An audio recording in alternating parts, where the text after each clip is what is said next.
आदिवासी नेता है और आज का जो टॉपिक है वह है आदिवासी और वर्तमान में और आने वाले भविष्य में। तो साहब ने यह दिखलाया है कि यह सिर्फ राजनीति ही नहीं है बल्कि एक सामाजिक कार्यकर्ता के रूप में उन्होंने अपनी कैरियर को शुरू किया था। ये स्टूडेंट होते हुए भी समाज में बहुत सक्रिय थे और जागरूकता फैलाने का काम करते थे। उसके बाद ये स्कूल का शिक्षक थे और यह जेयू के लिए ये बेसिकली समझिए कि ये एक भाग्य ही है कि बहुत दिन पहले जब ये शिक्षक थे तो स्टूडेंट का जो एक्सचेंज प्रोग्राम या फिर विजिट होता है, स्कूल का विजिट होता है, उसमें वो आए थे जेयू को देखे थे और उन्होंने जेयू को समझा।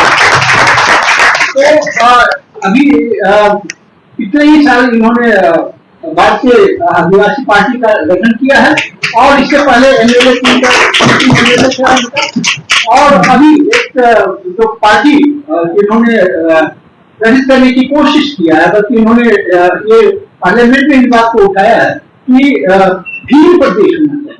वो मध्य प्रदेश और राजस्थान और गुजरात का कुछ भाग जहाँ पर ट्राइबल लोग होते हैं उनका एक प्रदेश होना चाहिए, भील प्रदेश। और साथ साथ इन्होंने कहा है कि हम आदिवासी हैं। आदिवासी का मतलब है हम आदि हैं, पुराने हैं, हम वनवासी नहीं हैं। रामचंद्र जी वनवासी, रामचंद्र जी को कहा जाता है ना कि यह मिथ है और ये पाखंड है बहुत ऋषि को कि उनको वनवास दिया गया था 14 साल, तो उनको तो आप वनवासी कह सकते हैं, लेकिन जो ओरिजिनल वहां के हैं उसको आप कैसे वनवासी कह सकते हैं? उन्होंने कहा कि हम हिंदू हैं और क्रिश्चियन हैं, हम अपना धर्म है, हम अपना अलग से एक धर्म है। तब राजस्थान के एक शिक्षा मंत्री जो थे उन्होंने कहा कि इनका डीएनए टेस्ट करवाइए।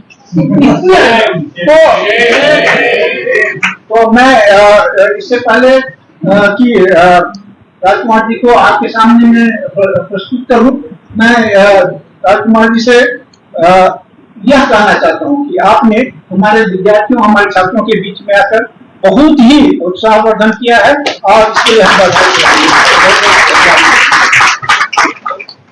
हम आपसे निवेदन है कि आप विचार। Thank you sir. पहले तो आज इस कार्यक्रम में मुझे आमंत्रित किया दलित आदिवासी राजनीतिक चुनौतियां आयोजन कमेटी को और जेएनयू के सारे छात्रों को मेरी ओर से जय जवाहर। साथ ही मेरे लोकसभा के साथी दोनों एमपी महोदय को, प्रोफेसर साहब को और जेएनयू में पढ़ाने वाले प्रोफेसर साहब, अन्य कई साथियों से मैं परिचित नहीं हूँ। सर ने जो मेरा कुछ छोटा सा परिचय बताया उसमें छोटा सा करेक्शन करना चाहूंगा मैं हालांकि टीचर के नाते नहीं, मैं टीचर बीएड जरूर कर रखी थी, मैंने प्राइवेट स्कूल में एक पढ़ा रहा था और एमए रनिंग में ही था, मैं एमएलए बन गया था 2018 में। तो मैंने एक चीज फेस किया था कि मैं आज यहाँ उस समय एज एमएलए बना और एमएलए बन के एमएलए गिरी निभाना, एमएलए बनाने में जनता ने योगदान दिया और उसको प्रेजेंटेशन शानदार तरीके से मैंने 5 साल में जो किया उसके पीछे मुझे लगा एजुकेशन सबसे बड़ी चीज है। तो मैं उस समय जो पहुंचा था और आज यहाँ तक जो पहुंचा उसके पीछे एजुकेशन का बहुत बड़ा एक रोल रहा है। तो मेरा उद्देश्य था कि मैं मेरे इलाके के लोगों को जेएनयू विजिट कराऊं और शायद आज भी मुझे लगता है कि हमारा जो शेड्यूल एरिया है ट्राइबल इलाका की बिल कम्युनिटी, शायद जेएनयू और डीयू में कोई बच्चा नहीं होगा। तो मेरा उद्देश्य था, तो मैंने एमएलए रहते हुए घोषणा की थी कि मैं हर साल में टॉप जो बच्चे रहेंगे, 50 बच्चे जो टॉप रहेंगे पूरी विधानसभा में, उनको मैं जेएनयू का विजिट कराऊंगा। तो उस दौरान ये था हवाई यात्रा करा के जेएनयू और दिल्ली के जितने जो टॉप यूनिवर्सिटी हैं और जो भी प्लेस हैं बड़े हिस्टोरिकल, उनकी विजिट कराऊंगा। तो उस दौरान मेरा जेएनयू आना हुआ था। इससे पहले भी मैं जब भी दिल्ली आता था तो काफी इंटरेस्ट था जेएनयू को लेके, क्योंकि जेएनयू के जो प्रोफेसर हैं, स्टूडेंट है के स्पीच हम सुनते थे, क्योंकि मैं भी स्टूडेंट के हिसाब से ही था, स्टूडेंट ही था उस समय, एमएलए बन गया था। मेरे विधानसभा क्षेत्र मेरे लोगों की मेहरबानी रही, मुझे 2 बार विधायक बनाया और विधायक रनिंग ही था, नबी एमपी का चुनाव लड़ा बांसवाड़ा से और बांसवाड़ा शायद आप लोगों ने सुन रखा होगा, चर्चित रहा था चुनाव के दौरान। बांसवाड़ा चर्चित रहा था बहुत जोरदार तरीके से, जो पीएम साहब के जो स्टेटमेंट आए थे, तो वो सबसे बड़ी चुनौती मेरे लिए वो था। उस दौरान जो मंगलसूत्र, 3 तलाक, अधिक बच्चे, बहुत सारी चीजें ऐसी जो हुई थी। एक तरफ इलेक्शन कमीशन कहता है कि चुनाव के दौरान कोई भी लीडर धार्मिक और जातिगत स्पीच नहीं दे, लेकिन उस सभा में उनका, हालांकि इस विषय पे मैं आने की, लेकिन मेरा परिचय बताना चाहूंगा, क्योंकि आपने कहा है कि चैलेंज क्या है हमारे लिए, तो सबसे बड़ा चैलेंज वही चैलेंज था। लोगों ने साथ दिया, एक शानदार मतदान से मैं जीता। आप लोग सभी अलग अलग फैकल्टी से होंगे, बहुत शानदार नॉलेज भी रखते होंगे, लेकिन ये पॉलिटिक्स को लेके आप लोग इंटरेस्टेड भी रहते हैं। मैं जेएनयू में देखता हूं प्रोटेस्ट होते हैं, मणिपुर का इशू हो, कई दलित का इशू हो, कई महिला का इशू हो, कुछ भी इशू होता है तो जेएनयू के स्टूडेंट पहले आगे आते हैं और आप लोगों से पूरे देश के जो बच्चे हैं सीखते हैं। मतलब एक कहना चाहिए कि देश के लिए आप आइडल हो। देश में ऐसी दो, एक तो जेएनयू और एक नवोदय जो संस्था है। नवोदय और जेएनयू को हर कोई फॉलो करता है, हर कोई सीखना चाहता है, लेकिन हमारे इलाके के लिए दुर्भाग्य रहा था कि वहां से बच्चे आज तक नहीं आ पाए। अब मैं कोशिश करूंगा, मैंने पिछली बार ट्राई करवाया था और कोशिश करूंगा यहां पर प्रतिनिधित्व एडमिशन हो। चैलेंजिंग की बात करें, चुनाव के दौरान हम लोगों ने जो फेस किया, हर इलाके में अलग अलग चैलेंजिंग होती है, अलग अलग इश्यू पे चुनाव होते हैं। सर के वहां अलग इश्यू पे चुनाव होगा, इनके वहां अलग इश्यू पे चुनाव होगा, मेरे वहां अलग इश्यू पे चुनाव होगा। लेकिन सबसे बड़ा चैलेंज मुझे जहां तक लगा, और हमारे लिए एक दुविधा है, कि हमारे देश की आम जनता आज भी जो वोट है उस वोट का महत्व नहीं पहचान पाई है। सबसे बड़ा डिफिकल्ट, मतलब कहे चैलेंज कहे कि लोकतंत्र के महत्व को आज भी हमारे देश की आम जनता, गरीब जनता और विशेषकर दलित आदिवासी इसके महत्व को नहीं पहचान पाया है। ये वोट क्यों देना पड़ रहा है, किसको देना है, किसको देने से क्या होगा, किस इशू पे किस बात के लिए देना है, इन चीजों को आज भी देश में नहीं समझ पाए। मैंने देखा, इस बार आप लोगों ने भी देखा होगा सबने, वोटिंग परसेंटेज जो रहा, ये हमारे लिए और लोकतंत्र के लिए एक गंभीर बात है कि वोटिंग परसेंटेज 50 के आसपास रहा। लगभग पहला जो चरण रहा, उसमें पहला चरण में जो मतदान हुआ उसमें 50-55 के आसपास मतदान, मतलब 45% लोग या तो इंटरेस्टेड नहीं है या फिर अनविज्ञ। दो चीजें हो सकती हैं कि हमारे देश के 45% लोग वोट डालना या तो चाहते नहीं है या अलग अलग परिस्थिति हो सकती है। लेकिन सबसे बड़ा चैलेंज मैं जहां तक समझता हूं कि लोकतंत्र है, हम सब लोग लोकतंत्र में मतदान विश्वास रखते हैं। गवर्नमेंट ने इतना प्रचार प्रसार किया, चुनाव आयोग ने इतना प्रचार प्रचार किया, जन जागरण करोड़ों रुपया खर्चा भी किया, मतदान जागरूकता अभियान चलाने की जरूरत पड़ी चुनाव आयोग को। 1950 में संविधान लागू, उसके बाद व्यवस्थित चुनाव प्रणाली हुई, और आज इतने वर्ष बाद भी चुनाव आयोग को मतदान के लिए प्रसार प्रचार करना पड़ रहा है।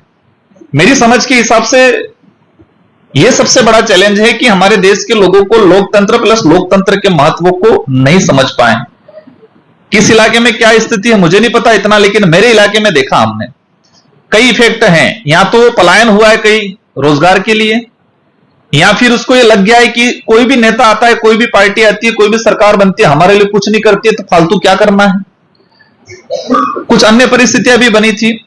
तो सबसे बड़ा चैलेंजिंग मुझे लगा कि हम लोगों को इस वोट के महत्व को समझाना पड़ेगा। सेकंड चीज जो चैलेंजिंग लगता है, हर इलाके में देखा वोटिंग क्यों देना है। एक सबसे बड़ी लोकतंत्र में हमारे यहां कहे कि या तो कैंसर कहे, जहर कहे फैलाए, पैसा और शराब या वो चीजें है। ये आप जेएनयू के स्टूडेंट हो सकता है कुछ ग्रामीण इलाकों से आते होंगे, उनको पता होगा, लेकिन सच्चाई है कि देश के ट्राइबल इलाका, दलित इलाका या अन्य इलाके में भी आज भी कई इलाके में पैसा बंटता है, उस कैंडिडेट को वोट देते हैं, उस पार्टी को वोट देते हैं। शराब है या नशा पत्ता वाली चीज है, खान पान। मैंने चुनाव के दौरान ही मैं दादरा नगर गया था, वहां पर एक आश्चर्यचकित चीज आई कि गांव घर के अंदर 10 वोट हैं तो सुबह कैंडिडेट का आदमी जाएगा, वो रेट बताएगा, उसके हिसाब से सेकंड कैंडिडेट का आदमी जाएगा, वो कहेगा नहीं पर वोट के मैं 500, कोई कहेगा नहीं 600, तो 600 कहा उसको वोट देंगे। ये सच्चाई है। आप कई लोगों को अजीब लग रहा होगा, मैं जहां तक समझता हूं, लेकिन ये ग्रामीण इलाकों में देश के कई कोनों में वास्तविक ये सच्चाई है, और मैंने ये चीज वहां देखी। हमारा ट्राइबल इलाका रतलाम है, जाबुआ हाउस इलाके में भी ये चीजें देखने को मिलती है। तो हम सबको ये जो चैलेंज है, उसके लिए सबसे पहले लोकतंत्र के महत्व को, मत के महत्व को, उस देने का उद्देश्य क्या है, उसको समझाना पड़ेगा। रही बात कुछ इशू को लेके, बड़े लेवल पे क्या इशू चल रहा है, कौन सी पार्टी क्या कर रही है, कौन सी सरकार क्या कर रही है, उस पर ज्यादा नहीं जाते हैं। चुनाव के दौरान छोटे से इशू क्रिएट करते हैं और उस इशू को पकड़ के लोग वोट करते हैं। हो सकता है वो इशू हो ही नहीं, वो झूठ भी है, वो भ्रम भी है। चुनाव से मैंने देखा कि राष्ट्रीय पार्टियां या कुछ लोग, कुछ कैंडिडेट पर्टिकुलर ऐसा प्रोपेगेंडा तैयार करते हैं कि चुनाव से 2 दिन 3 दिन पहले हम ये बात फैलेंगे मार्केट में, तो उस बात के आधार पर लोग डाइवर्ट होंगे और मत करेंगे। ये चलता है, ये पेतरे होता रहता है बड़े पैमाने पे। इस बार देखा, हर बार देखते धर्म, क्या लोकतंत्र में धर्म के आधार पर या धर्म के लिए वोट देना उचित है? देखो, हम हर धर्म की सम्मान करते हैं। ये देश का संविधान भी ये कहता है कि हमें हर किसी का सम्मान करना, हर व्यक्ति को अपनी स्वतंत्रता है, किसी को भी माने या नहीं माने। लेकिन आज भी देश में स्थिति है कि धर्म को आधार पे कई जगह हमने देखा यही नारे लगे, धर्म खतरे में है, उसकी रक्षा करनी पड़ेगी। ये मेरे हिसाब से हमारे देश के लिए और आने वाली पीढ़ी के लिए बहुत भयंकर चीज है कि आज भी हमारे लोग, चलो ठीक है, पढ़े अनपढ़ लोग यहां बेचारे बड़े बुजुर्ग नहीं समझे, लेकिन मैंने देखा है इसमें पढ़ा लिखा वर्ग भी इस बात को लेकर आगे बढ़ता है कि हमें धर्म की राजनीति प्लस धर्म की रक्षा करनी है, उस बात पे आगे बढ़ते हैं। तो लोगों की मानसिकता चेंज करना, यह हमारे लिए सबसे बड़ा चैलेंजिंग है कि लोगों को बताना पड़ेगा कि वोट हमें धर्म या उसके आधार पर वोट नहीं करना है। ये इन लोगों को समझाना, विशेषकर यूथ को समझाना, ये हमारे लिए चैलेंजिंग है। और एक छोटा सा कार्यक्रम है आज भले, लेकिन मैं जहां तक समझता हूं, एक हर इलाके से, हर स्टेट से बच्चे आए हैं, हर कैटेगरी के होंगे, हर टाइप के, हर सब्जेक्ट के होंगे। तो मैं जहां तक समझता हूं कि हमारी बात आप लोग हर स्टेट में, हर इलाके में, हर कम्युनिटी में बात जाए कि देश में हमें यह माहौल क्रिएट करना है कि धर्म के आधार पे या झूठे अफवाहों के आधार पे हमें मत नहीं करना है। देश के वास्तविक जो इशू है, उन इशुओं को समझे, इन इशुओं के आधार पे हम अपना मत का उपयोग करें। यह हमारे लिए चैलेंजिंग है और यह हमें समझाना पड़ेगा। सेकंड चीज, मैं वही उसी पे आना चाहूंगा। मेरे लोकसभा में एक मामला क्रिएट किया गया था और अधिकतर मैं तो क्षेत्रीय पार्टी से आता हूं। नेशनल पार्टियां होती है, वो उनका स्ट्रक्चर होता है, सोशल मीडिया मजबूत होता है, आईटी सेल वो शानदार मजबूत होता है, वो किसी भी इशू को एक कम समय में स्प्रेड करते हैं, वो हर आम लोगों तक चले जाता है। तो मेरे चुनाव से 2 दिन पहले एक माहौल क्रिएट किया गया और जिसकी वजह से मुझे काफी नुकसान भी हुआ, लेकिन हमारा गैप इतना था, ज्यादा फर्क नहीं पड़ा। चुनाव से 2 दिन पहले एक माहौल क्रिएट किया गया, जो कैंडिडेट थे प्लस बड़े लीडरों द्वारा, कि राजकुमार राउत ने यह कहा है कि आदिवासी समाज के बच्चों को मुस्लिम से शादी कराएंगे। यह फेक था हालांकि, लेकिन इतना शानदार स्पिरिट किया उन लोगों ने, तो मुझे इस डैमेज कंट्रोल करने में काफी वक्त लग गया और इसका नुकसान हुआ। ऐसी कुछ बात नहीं थी, कुछ नहीं था, झूठ था, वो लोग भी मानते थे, लेकिन उन्होंने 3-4 मुद्दे से क्रिएट किए थे कि लास्ट चुनाव से 2 दिन पहले स्प्लिट किया शानदार तरीके से। और मैं जहां तक मानता हूं ये हर इलाके में होता होगा, हर इलाके में ये चीजें होती होगी। तो ये हमारे लोकतंत्र के लिए घातक है। कुछ लोग डाइवर्ट भी हुए। मेरे नाम से 2 राजकुमार खड़े किए थे, सेम नाम। नॉमिनेशन में मैंने फॉर्म भरा था, तो मेरा जो फोटो दिया था, तो सेम फोटो क्रिएट कराया उन्होंने। मेरा चुनाव चिन्ह था हॉकी स्टिक, तो 2 सेम सिंबल दिलाए थे, एक को बेट दिलाया और एक छड़ी दिलाई। हॉकी का उल्टा छड़ी, सेम दिखता है। तो 1,16,000 वोट ले गए वो। ये एक बहुत बड़ा वोट, अगर मैं नजदीक होता तो मैं निपट जाता। तो ये भी हमारे लोकतंत्र के लिए घातक है। प्लस दोनों चीजें होगी, एक तो चुनाव आयोग भी इस चीज को नहीं ध्यान रखा, प्लस पब्लिक भी समझ नहीं पाई। 1,16,000 लोगों को यही कि वो राजकुमार कौन है, आज तक मैंने भी नहीं देखे वो 2 कौन है, क्योंकि वो चुनाव प्रचार के दौरान कहीं कुछ नहीं आए और मैंने आज तक नहीं देखे। तो 1,16,000 वोट ले गए। तो पब्लिक जागरूक नहीं है, एक तो ये भी हुआ। वोट तो मुझे देना चाह रहे थे, लेकिन कहीं ना कहीं हमारा इलाका जो है ट्राइबल इलाका विशेषकर, तो वहां एजुकेशन की कमी की वजह से या तो उन्होंने हल्का सा नाम पढ़ा या हल्का सा चेहरा देखा और बटन दबाया और 1,16,000 वोट ले गए वो। इसके अलावा भी काफी चीजें हुई। तो विशेषकर मोटा मोटा अगर देखें, हमारे लिए और देश के लिए, लोकतंत्र के लिए, दलित के लिए, आदिवासी के लिए चैलेंजिंग है कि इस लोकतंत्र के महत्व को समझाना, वोट के महत्व को समझाना, तात्कालीन इशू पे हमें वोट नहीं करना है, और विशेषकर ये जो शराब और ये पैसे वाली पॉलिटिक्स जो हो रही है उसको हमें रोकने की जरूरत है। जेएनयू का मुझे बहुत शानदार एक फंडा लगा। जेएनयू में हमारे साथी थे, उन्होंने भी कहा कि यहां पर कोई पोस्टर वोस्टर लगाते नहीं है। बाहर की यूनिवर्सिटी में भी कॉलेज प्रेसिडेंट रहा हूं, तो हमारा भी यहां पर पता चला है कि कोई खर्चा नहीं होता, बिना खर्चे के चुनाव होते हैं। अच्छी चीज लगी मुझे, ना पोस्टर लगता है ना गाड़ी या किसी प्रकार का कुछ नहीं। कॉलेज बाकी यूनिवर्सिटी के अंदर ये चीजें होती है, तो जेएनयू को हम लोग भी फॉलो कराने की कोशिश करेंगे हमारे इलाके में। तो जो खर्चीला जो चुनाव हो रहा है उसको कम करने की जरूरत है, और विशेषकर इस बात को लिए हमें नेशनल पार्टियों को पाबंद एक अभियान चलाना चाहिए यूथ के लेवल पे हम सबको, कि जो भी पार्टी चुनाव के दौरान शराब या पैसा बांटेगी उसको बहिष्कार किया जाए। अगर ये देश लेवल पे अभियान चलता है तो सच में हमारे देश के लिए, आने वाली पीढ़ी के लिए, हमारे सबके लिए बेहतर रहेगा। ये अभियान चलाने की सख्त जरूरत है। हम यूथ हैं, हमारी जिम्मेदारी बनती है कि हमारे देश को सही दिशा में ले जाना।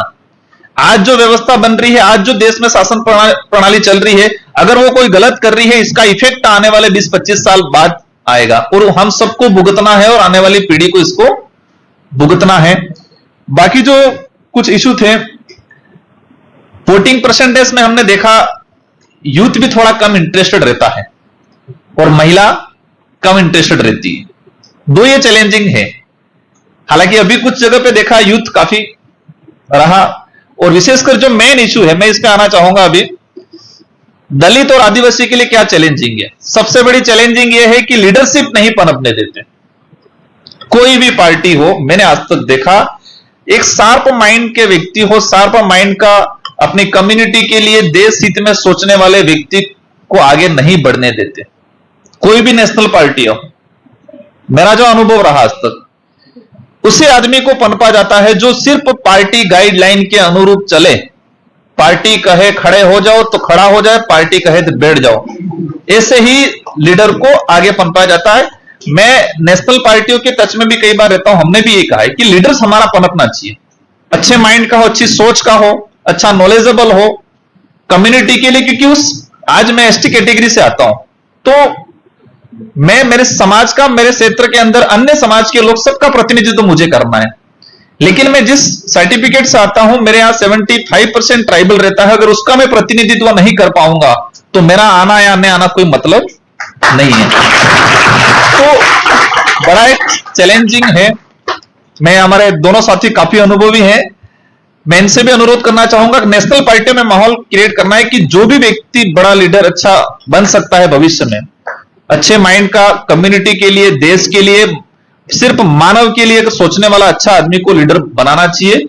और मैंने देखा आज तक लीडरशिप पनपने नहीं देते। सबसे बड़ा चैलेंज ये है।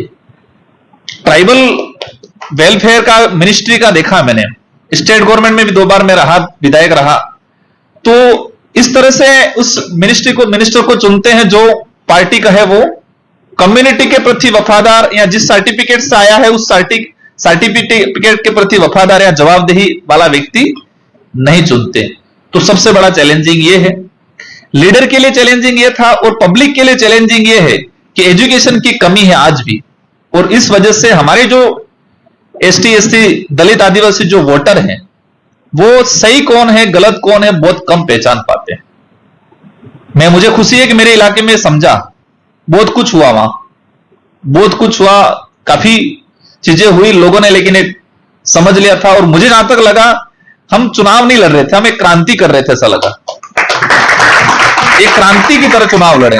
बाकी शायद मैं चुनाव के हिसाब से या फिर पॉलिटिकली हिसाब से, क्योंकि हमारे इशू बहुत सारे हैं वहां, फैक्ट इशू है। हमारे जो आइडियोलॉजी है, हमारे जो इशू बनाए थे, जो घोषणा पत्र था, इसमें कोई भी फेक चीजें नहीं थी।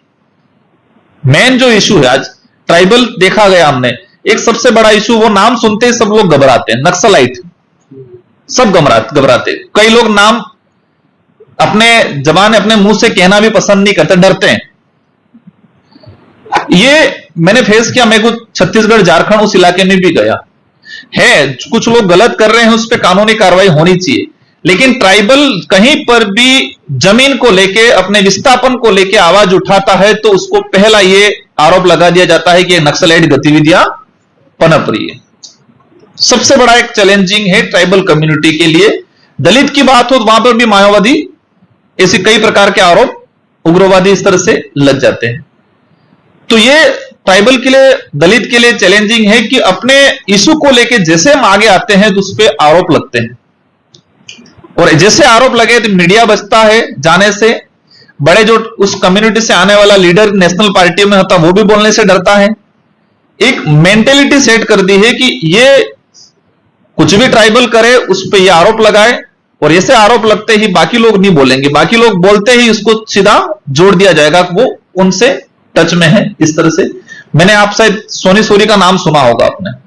उस लेडीज की जो कहानी, टीचर थी, वो स्कूल में पढ़ाती थी, उसके साथ जो घटना हुआ बहुत भयंकर घटना हुआ। तो ये भी हमारे लिए बहुत चैलेंजिंग चीज है। कहीं भी देश में ऐसी घटना होती है तो हम सबको साथ देना है, और यूथ बहुत बड़ी चीज है। आप लोग कोई मामूली नहीं, हम मलस में मैं भी आ गया, हम सब आ गए। हम सब मिलके बहुत कुछ कर सकते हैं। हमारे सामने भी बहुत चैलेंजिंग आया था, कई प्रकार के प्रलोभन, कई प्रकार के धमकियां, सब कुछ, लेकिन हम डर जाते शायद यहां तक, और आज आपके बीच में नहीं बैठे होते। तो यूथ की जिम्मेदारी है।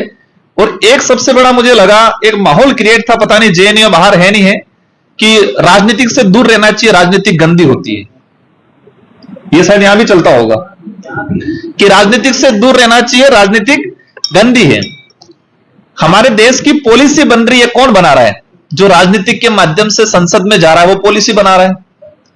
हमारे लिए पॉलिसी, हमारे एजुकेशन पॉलिसी या मेडिकल पॉलिसी या आने वाले भविष्य की पॉलिसी, मतलब देश के डेवलप की, देश के ग्रोथ की सारी पॉलिसी संसद में बन रही है, और वो राजनीतिक के माध्यम से जाने वाला व्यक्ति पॉलिसी बनाएगा। अगर राजनीति गंदी है तो गंदा आदमी जाएगा, ये मानो। अब गंदा आदमी जाएगा तो गंदी पॉलिसी बनेगी। अच्छे लोग ये सोच के बैठेंगे कि राजनीति गंदी है, उससे दूर रहना है, तो फिर अच्छे लोग जा पाएंगे क्या? और अच्छे लोग नहीं जा पाएंगे तो पॉलिसी कैसी बनेगी? अभी एजुकेशन पॉलिसी आई, उसमें देखा हमने, मैंने बोला भी था, मंत्री जी ने इसको तोड़ मरोड़ के थोड़ा जवाब दिया कि 6 साल का बच्चा होगा, उसी के बाद उसको पहली क्लास में एडमिशन देंगे। फिर कह रहे हैं कि वो आंगनवाड़ी, इसको पढ़ना है तो आंगनवाड़ी या मां बाड़ी में पढ़ ले। आज ये कहीं ना कहीं निजीकरण को बढ़ावा देने का शायद तरीका है। कोई भी मां बाप 6 साल तक बच्चे को रोक के नहीं रखेगा। हर मां बाप चाहेगा 3-4 साल में बच्चों को स्कूल में एलकेजी यूकेजी में रख लेते, लेकिन गवर्नमेंट स्कूलों के अंदर उसको पढ़ना है तो 6 साल का होगा तो ही गवर्नमेंट स्कूल में एडमिशन ले पाएगा। और इस स्थिति में मैं जहां तक समझता हूं 10 साल बाद गवर्नमेंट संस्थाएं, गवर्नमेंट जो स्ट्रक्चर है खत्म हो जाएगा। तो पॉलिसी किसने बनाई? जो संसद में हमने भेजे, और हमने बाहर से कहा कि राजनीतिक गंदी है, हमको दूर रहना चाहिए। और एक जो लोग कहते हैं वही राजनीतिक में रहते हैं। तो मेरे यूथ साथियों से अनुरोध है कि ये दिमाग से निकाल देना है कि राजनीतिक गंदी नहीं है। ये लोकतांत्रिक व्यवस्था में पॉलिटिक्स के माध्यम से हमको या हमारे साथी को, अच्छे आइडियोलॉजी वालों को संसद में, विधानसभा में भेजना है, ताकि देश हित में, हमारे हित में अच्छी पॉलिसी बना सके। हो सकता है मैंने समय ज्यादा ले लिया ऐसा लग रहा है, तो कोई अध्यक्ष नहीं है, आप बोलिए। हाँ, ये सबसे बड़ा चैलेंजिंग ये भी है, अध्यक्ष वाला भी हमारा बहुत बड़ा चैलेंजिंग है। एक चीज मैंने ये भी फेस किया, क्योंकि मैंने विधानसभा का अनुभव था। लोकतंत्र के माध्यम से चुन के आते हैं, अपने क्षेत्र की, अपने कम्युनिटी या देश हित में बातें रखते हैं। क्वेश्चन ओवर होता है हमारा, तो क्वेश्चन ओवर में समय को निकाला जाता है जैसे तैसे। मतलब ये लगता है कि एक सर्कुलर बना हुआ है कि लोकसभा साल में 90 दिन चलनी चाहिए, लेकिन वो सिर्फ चलाते हैं मजबूरी में। ऐसा लगा मुझे एमपी साहब, मजबूरी में चलाते हैं, सिर्फ फॉर्मेलिटी करनी है, लेकिन वास्तविक लोकसभा चलानी नहीं है। कोई भी पार्टी हो, मैंने राजस्थान के अंदर दोनों जगह रखा, ये यहां पर ज्यादा फेस किया मैंने लोकसभा में, सिर्फ चलाते हैं, इसका उद्देश्य पूर्ण नहीं होता है। कुछ भी अच्छा इशू आता है तुरंत माइक बंद होता है, ये सच्चाई है। मैं किसी पार्टी पे आरोप नहीं लगा रहा हूं, लेकिन यह सच है और ये हमारे देश के लोकतंत्र के हित में नहीं है। हम किसी पार्टी को लेकर बात नहीं करेंगे, हम संविधान और लोकतंत्र की बात करेंगे। और लोकतंत्र में जो व्यवस्था है, लोकसभा विधानसभा, वो बेस्ट तरीके से चलनी चाहिए। कई विधान कह के गए कि सत्ता से ज्यादा विपक्ष मजबूत होना चाहिए। विपक्ष जितना सतर्क रहेगा, जितना मजबूत रहेगा, इतना उस दौरान वो सरकार सतर्क है, वो सरकार मजबूत रहेगी। लेकिन यहां ऐसा नहीं होता है। तो आप सभी साथियों को खूब खूब धन्यवाद, आपने मेरी बात सुना और मैं समझ रहा हूं शायद समझा होगा, और उसको इम्प्लीमेंट करेंगे हम सब मिलके, और आने वाले समय में फिर इसी तरह। then it's fine. If you are outside. तो आपका ये था कि ये जो जजमेंट आया उसको लेके आप लोग विधानसभा लोकसभा के अंदर आवाज उठाए जोरदार तरीके से। सेकंड था शायद आप मेरा जो ट्वीट किया था उसको लेके आप था कि एक आइडियोलॉजी और फील्ड में जाएंगे, जैसे कि धर्म वाली बात को लेके आपका था बिल्कुल अवश्य हम लोग जरूर करने पर हमारी यूनिटी बनेगी। यूनिटी करने के बाद हम लोकसभा के अंदर इस बात को पुरजोर तरीके से रखेंगे और अवश्य हम 2-3 घंटे की इस पे चर्चा करेंगे और जरूर है इस पे। और आपको लग रहा होगा जब तक पॉलिटिकल लीडर, कई पार्टियों के पॉलिटिकल लीडर अलग अलग कोई खुद की आइडियोलॉजी को पार्टी की आइडियोलॉजी दोनों को मैच करके आपकी कॉम्बिनेशन नहीं बैठ पाता कई लोग नहीं, लेकिन मुझे जहां तक लगता है कि बहुत जल्दी एक यूनिटी बनेगी और काफी क्षेत्रीय पार्टियां, नेशनल पार्टियां भी इसमें साथ आएगी। अवश्य इस पे काम करेंगे। आपका जो था ट्वीट को लेके कि मैंने ट्वीट किया था कि कम्युनिटी का डिवाइडेशन नहीं करें, अगर करना है तो क्षेत्र को आइडेंटिफाई करके कर सकते हैं। भाई का कहना था उसमें कि प्लेन एरिया और हिल एरिया असम के अंदर है। असम में प्लेन एरिया रिजर्वेशन और हिल एरिया, मतलब किसी कम्युनिटी को टारगेट नहीं किया है, क्षेत्र को टारगेट किया है। राजस्थान के अंदर वो हिमाचल प्रदेश में भी उसी तरह है। ट्राइबल एरिया, मुझे असम का आइडिया था हिल एरिया और प्लेन एरिया। राजस्थान के अंदर जिस तरह से भी माहौल क्रिएट हुआ है कि डिवाइडेशन को लेके, तो कुछ आईटी सेल ऐसा माहौल क्रिएट करती है कब इसको फायदा मिलेगा। कोई कहता मीणा खा गए थे बिलों को मिलेगा, कोई कहता भील खा गए थे सहरिया को मिलेगा, कोई कहता सहरिया खा गया था गराशों को मिलेगा। तो ये कम्युनिटी को भील, मीणा, सहरिया, गराशा इसमें जो डिवाइडेशन करते हैं, ये इस तरह से जो सोच के हिसाब से उन्होंने जो जजमेंट दिया है वो गलत है और इसका हम पूर्ण तरीके से करते हैं। अगर उनको लगता है कि एक्सेल 1 से 9 तक की जो सर्विसेज होती है उसमें एरिया को आइडेंटिफाई करके, जैसे कि मान लो हमारा शेड्यूल एरिया है, उसमें भील भी है, कुछ सहरिया भी है, कुछ गराशा भी है, कुछ मीणा भी है, तो आपको स्टेट के अंदर डिवाइडेशन करना है तो आप एरिया पकड़ो, एरिया के हिसाब से स्टेट रिजर्वेशन में आप डिवाइडेशन कर सकते हैं, जिससे कम्युनिटी आपस में लड़ाने का काम नहीं होगा। तो मेरा ट्वीट ये था, तो इसमें समझाना ही चाह रहा था कि जो जिस पॉलिसी के तहत एक लाइन भूल गया आपकी, ये जो डिसीजन आया है वो खुद डालो राज करो नीति कह रहा है, और अवश्य ये है। इसलिए लग रहा है एससी के अंदर है, ट्राइबल के अंदर एक डिवाइडेशन का, ताकि बड़े इश्यू पे जब भी कोई बात आएगी तो वो मिलकर लड़ नहीं पाएंगे। भाई का कहना था बहुत शानदार बात है, हमारे लिए बहुत चैलेंजिंग है ये कि हम लोग एक तरफ कहते हैं आइडियोलॉजी के हिसाब से आदिवासी हिंदू नहीं है, और ये बात बोलते ही खतरनाक माहौल क्रिएट होता है, सबके अंदर अलग से करंट उत्पन्न होता है। मीडिया में देखो या लोकसभा में, विधानसभा में, उसको लेके मुझे बहुत कुछ झेलना पड़ा है, मतलब बहुत कुछ धमकियां, हमकियां, सब कुछ। मैं जहां तक समझता हूं, मैं ये बोलता हूँ राजकुमार होते आदिवासी हिंदू नहीं है, इसका मतलब ये नहीं किसी धर्म को गाली दे रहा हूं, ये नहीं है। मेरी आइडेंटिटी है, मेरी पहचान है, और मुझे जहां तक समझता है ऐतिहासिक पृष्ठभूमि के आधार पर भी आदिवासी धर्म पूर्वी व्यवस्था है, उनका अपना धर्म पूजा पद्धति है, और ये एनसीईआरटी की बुक्स में भी है। एनसीईआरटी कई बुक्स में ये है, कई पूर्व जो राइटर रहे हैं उन्होंने भी लिखा है कि आदिवासियों की अपनी अलग पूजा पद्धति है, रीति रिवाज है, अपनी एक अलग आइडेंटिटी पहचान है, अपने भगवान भी उनके। दूसरी चीज ये हुआ कि आदिवासियों को कई भागों में डिवाइडेशन किया, कुछ ईसाई धर्म में गए, कुछ बौद्ध में गए, कुछ जैन में भी गए, कुछ मुस्लिम भी बने, और बड़े पैमाने पे हिंदू धर्म अपना रखा। इसकी वजह से होगा क्या, हमारी खुद की जो आइडेंटिटी है वो खत्म हो जाएगी। तो उसको लेके मैं लड़ता हूं, उसकी वजह से बिल्कुल मुझे वोट में काफी नुकसान झेलना पड़ता है, बहुत जोरदार विरोध भी जोरदार तरीके से झेलना पड़ता है। तो उसका नुकसान जरूर हुआ, लेकिन मैं नफा नुकसान के चक्कर में जब रहूंगा तो मैं वास्तविक जो आइडियोलॉजी के एहसास से बात नहीं कर पाऊंगा। तो मैंने मुझे यहाँ पे देखा है, मैंने खुला बोला है कि मैं और आदिवासी समुदाय हिंदू नहीं है, हिस्टोरिकल भी है और संविधान में भी है। हिंदू विवाह अधिनियम जो लॉ है उसके अंदर भी प्रावधान हिंदू विवाह अधिनियम खुला आदिवासी पे लागू नहीं होता है, लेकिन जबरदस्ती इसको घसीटते हैं इसके अंदर। भाई संविधान स्वतंत्रता दे रहा है, जिस व्यक्ति को जो भी धर्म मानना है वो मान सकता है। इसका मतलब ये नहीं कि हम किसी धर्म का विरोध करते हैं। आज मैं कहता हूं हिंदू नहीं है, इसका मतलब ये नहीं कि हिंदू धर्म का विरोधी हूं, इसका ये तो है ही नहीं। तो इस बात को लेकर जिस तरह से भी आरएसएस जो पड़ा है पीछे, ये बोलते ही आरएसएस को बहुत खतरनाक रिएक्शन होता है। इसके पीछे एक चीज है, आदिवासी पे कोई भी बात होती है, कुछ एट्रोसिटी होती है, दलित पे होती है, तब हिंदू धर्म नहीं बोलते हैं। आदिवासी पे अत्याचार हुआ तो एक भी हिंदू संगठन वहां नहीं जाता है। सर ने कहा ये मनुस्मृति है या कई ग्रंथ है, उसमें भी स्पष्ट लिख रखा है। तो मैं जहां तक मानता हूं कि मैं उस चीज पे ज्यादा नहीं जाना चाहूंगा, लेकिन मैं अपने आप को मतलब नीच जो या जो मनुस्मृति या जो ग्रंथों में लिखा हुआ है, सर ने बता दिया था कि मुंह से पैदा हुआ, ये इन चीजों में मैं ज्यादा नहीं जाना चाहूंगा। लेकिन मैं समझदार होके, अम्बेडकर जी ने एक बात बोली थी, मैं हिंदू धर्म में पैदा जरूर हुआ लेकिन मैं मरूंगा नहीं। और आजादी के बाद एक बहुत बड़ी हिस्ट्री है कि आप सब जानकारी में होगा कि लार्ज स्केल पे 3.5 लाख लोगों के साथ अम्बेडकर जी ने एक साथ बौद्ध धर्म अपनाया।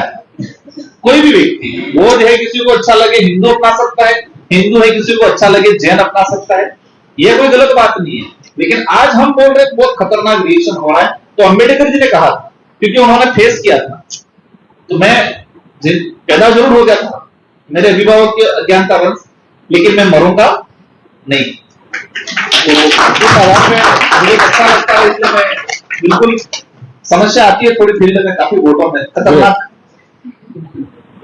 संकेत